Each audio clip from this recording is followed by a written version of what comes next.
Sud Radio, c'est excellent. Le talent, la stratégie de la semaine. Bonsoir Maxime Ayache et bienvenue dans C'est excellent. Bonsoir Judith Belair. Alors je le rappelle pour nos auditeurs, vous avez fondé Academia, Nos Aînés et Shiva qui constituent le groupe Domia. Academia c'est du soutien scolaire, Nos Aînés c'est de l'accompagnement de personnes âgées et Shiva c'est de l'excellence du ménage. Et aujourd'hui vous avez souhaité nous raconter ce que ça implique d'entreprendre en 2021 en vous appuyant sur Shiva, votre entreprise qui propose donc des services de ménage aux particuliers et aux professionnels.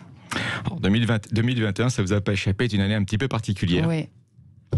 Mais je pense que la vie continue. Oui. Je pense que l'entrepreneuriat est une bonne façon de se renouveler et de continuer à avoir le sourire. Bien sûr. En fait, j'entendais Marie Drucker qui disait « Tiens, la vie, ça part des tripes, ça part de la tête et du cœur. » Je crois que peut-être pas dans cet ordre-là. Ben, dans l'entrepreneuriat, c'est la même chose. Ouais. En fait, on a envie de croire, on a envie d'innover, on a envie... En fait, on a envie de rêver. Et je crois que dans l'entrepreneuriat, et c'est ce que nous avons la chance de pouvoir faire avec notre enseigne Shiva, c'est tout ce qu'on peut faire. On a un marché, on a des bons produits, on a des bonnes prestations. Lorsqu'on le fait bien, on a des clients qui sont contents. Et je crois que c'est beaucoup de satisfaction. Et puis, comme dans toute activité qui se développe, qui se crée, eh bien, il faut qu'on puisse avoir des modèles économiques qui soient pertinents, ce qui est le cas chez nous. Ouais. Donc, on a beaucoup d'enthousiasme. Et une année 2020 qui était très particulière, 2021 très certainement également. Mais nous avons toujours un vrai sourire. C'est des années qui continuent quand même à vous faire développer l'entreprise en fait, hein, c'est ça, elle se développe votre entreprise. Oui, en fait le groupe se développe. Nous avons 3 enseignes, Academia, Shiva notamment, qui sont des enseignes qui sont fortes et qui sont leaders sur des métiers qui sont finalement très différents. Mais nous continuons à nous développer parce que nous avons des besoins, il y a des besoins qui sont forts et nous avons constitué dans le temps des images, une image et une excellence opérationnelle qui est effectivement très très forte. Ouais. Alors, se développer, c'est aussi une façon, la croissance, l'ambition, c'est aussi une façon de garder le sourire et d'avoir envie, en fait, tout simplement. Parce que si on se concentre uniquement sur ce qui ne va pas, sur les problèmes, sur les difficultés, sur est-ce qu'on ouvre, est-ce qu'on est fermé, enfin, mais c'est terrible. Psychologiquement, c'est absolument épouvantable. Moi, le matin, quand on arrive au bureau, avec mes collaborateurs, avec mes partenaires, en fait, on parle du développement, on parle de conviction et on parle de ce qui nous fait avancer, de ce qui nous fait rêver. Et c'est vraiment ça l'entrepreneuriat. Et on peut le faire encore. Oui. Alors vous avez développé tout un réseau de franchisés qui est développé sur le territoire français. Comment est-ce que vous maintenez leur confiance et leur engagement finalement malgré effectivement la période qui est un peu compliquée ?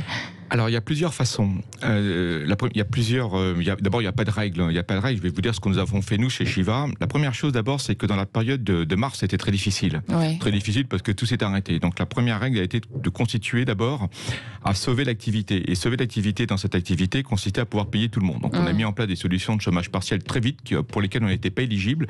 Et on a rassuré tout le monde en 15 jours de temps. Donc, déjà, ça a amené un vrai sourire.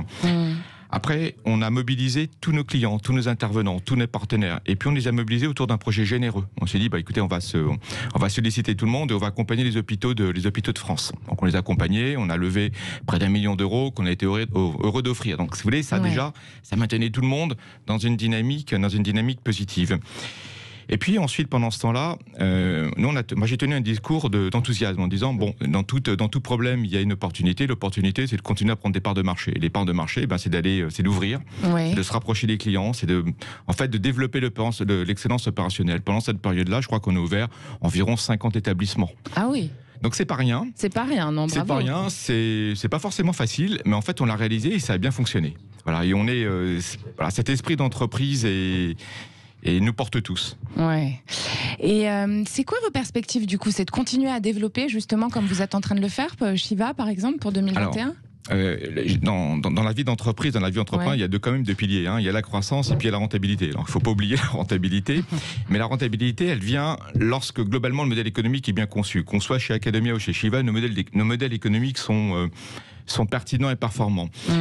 Après, dans cette période-là, je pense qu'il est vraiment important de continuer à poursuivre son développement, de ne pas s'arrêter, de ne pas se retourner sur ses problèmes, de tirer profit de cette période-là, pour se rapprocher de nos clients. Alors, chez Academia, ce sont des nouvelles technologies d'enseignement à distance, donc ça a été plutôt très probant. Ouais. Chez Shiva, c'est un autre métier, naturellement.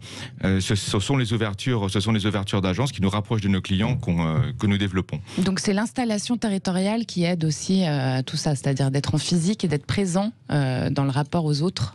Voilà, dans ce métier-là, Ouais. C'est un élément que je considère comme essentiel. Il y a 250 établissements, donc c'est une grande fierté. 70 000 clients, 10 000 personnes qui travaillent avec nous. C'est énorme. Voilà, donc c'est ce qui nous anime. L'excellence opérationnelle nous plaît en fait. C'est bien dans cet excellent. Et alors j'ai relevé vos maîtres mots, hein, sourire et générosité. Finalement, c'est ça qui fait que vous sortez du lot. Je sais pas si on sort du lot. Je sais pas si on en sort du lot, mais je crois qu'effectivement ça part pas si on n'a pas l'envie, si on n'est pas généreux, si on n'a pas envie, enfin tout simplement on peut pas rêver.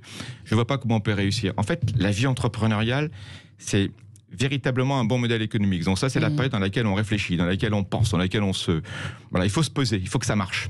Si ça marche pas, ça sert à rien. Et puis une fois qu'on sait que ça marche, après ça part du cœur et ça part des tripes. Merci Maxime Ayache.